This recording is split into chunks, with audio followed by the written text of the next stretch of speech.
ಇವತ್ತು ಪ್ರವಾಸೋದ್ಯಮಕ್ಕೆ ಹೆಚ್ಚು. ಏನು ಮೈಸೂರು ಅಂದರೆ ಪ್ರಪಂಚ ನೋಡುವಂಥದ್ದು. ಮೈಸೂರು ಸಿಲ್ಕ್ ಸೀರೆ, ಮೈಸೂರು ಸಿಲ್ಕ್, ಮೈಸೂರು ಮಲ್ಲಿಗೆ, ಮೈಸೂರು ರೇಷ್ಮೆ, ಏನಪ್ಪ ಮೈಸೂರು ಬೇಕಾಷ್ಟು, ಇದೆಲ್ಲವನ್ನು ಕೂಡ ಇವತ್ತು ನಾವು ವರ್ಲ್ಡ್ ಮಾರ್ಕೆಟ್ಗೆ ಬಿಡಬೇಕಾಗಿದೆ. ಕೆಲ ಜನಕ್ಕೆ ತುಂಬ ಅನುಕೂಲ ಆಗುತ್ತೆ. ಆರ್ಥಿಕವಾಗಿ ಇಲ್ಲಿ ಆರ್ಥಿಕ ಚಟುವಟಿಕೆಗಳಾಗಬೇಕು. ಕಡಲೆಕಾಯಿ ಮಾರೋನಿಂದ ಹಿಡಿದು ಆಗ್ತಿದೆ. ಆ ರೀತಿಯಾಗಿ ಸರ್ಕಾರ ಇಲ್ಲಿ ಆಡಳಿತ, ನಗರದ ಆಡಳಿತ ನಡೆಸಬೇಕಾಗ್ತದೆ. ಹಾಗಾಗಿ ಯಾಕೆಂದರೆ ಮೈಸೂರು ಕೂಡ ಈ ಲ್ಯಾಂಡ್ ಮಾಫಿಯಾದಿಂದ ಓತಪ್ರೋತವಾಗಿ ಬೆಳೀತಾ ಇದೆ. ಸಿಕ್ದಂಗೆ ಬೆಳೀತಾ ಇದೆ. ಎತ್ತೆತ್ತ ಚೇ ಅದೆಲ್ಲವನ್ನು ತಾವು ಒಂಥರ ಮೈಸೂರು ಅಂದರೆ ಹೆಂಗಾಗಿದೆ ಅಂದರೆ, ಮೈಸೂರು ಮಗನೇ ಮುಖ್ಯಮಂತ್ರಿ ಆಗಿದ್ರು ಮೈಸೂರು ಒಂಥರ ಆಡಳಿತದಲ್ಲಿ ದಾರಿ ತಪ್ಪಿದ ಮಗ ಆಗೋಗಿದೆ. ಇದನ್ನು ಸರಿ ಮಾಡಬೇಕಾಗಿದೆ. ಯಾಕೆಂತಂದರೆ ಮೈಸೂರು ಮಗ ತನ್ನ ಮಗ ಮತ್ತು ಪಟಾಲಾಮ್ಗಳ ಜೊತೆ ಸೇರ್ಕೊಂಡು ಏನೆಲ್ಲ ಆಯ್ತು ಬಿಡಿ, ಅದು ನೆನ್ಕೊಳ್ಳೋದು ಅಲ್ಲ. ಬಟ್ ಈಗ ಅದೆಲ್ಲ ಸರಿಯಾಗಬೇಕು ನಿಮ್ಮಿಂದ. ಏಕೆಂದರೆ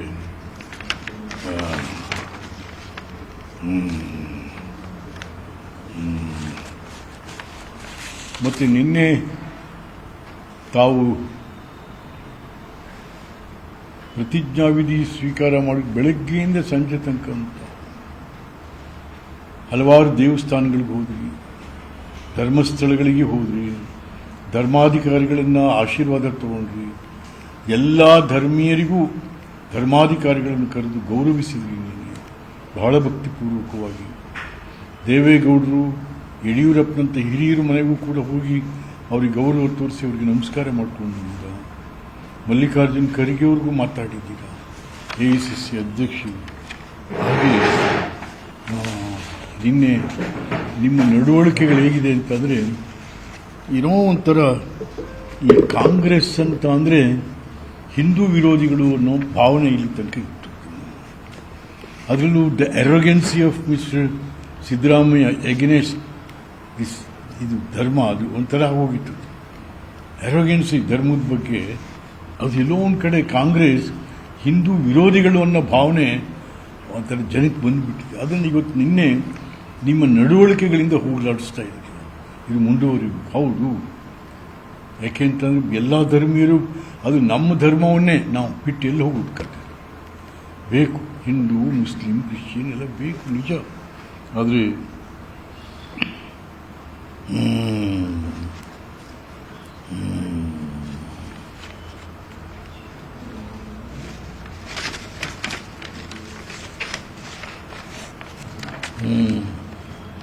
ಈಗ ನೀವು ಪ್ರೂವ್ ಮಾಡಬೇಕು, ನಾನು ಒಳ್ಳೆಯ ಸಂಘಟಕನೂ ಹೌದು, ಒಳ್ಳೆಯ ಆಡಳಿತಗಾರನೂ ಹೌದು ಅಂತಕ್ಕಂಥದ್ದನ್ನು ತಾವಿವತ್ತು ಪ್ರೂವ್ ಮಾಡಬೇಕಾಗಿದೆ. ಹಾಗಾಗಿ ಮತ್ತು ನಾನು ಕೂಡ ಸ್ನೇಹಿತರ ಜೊತೆ ಮಾತಾಡ್ತಾ ಇದ್ದೀನಿ.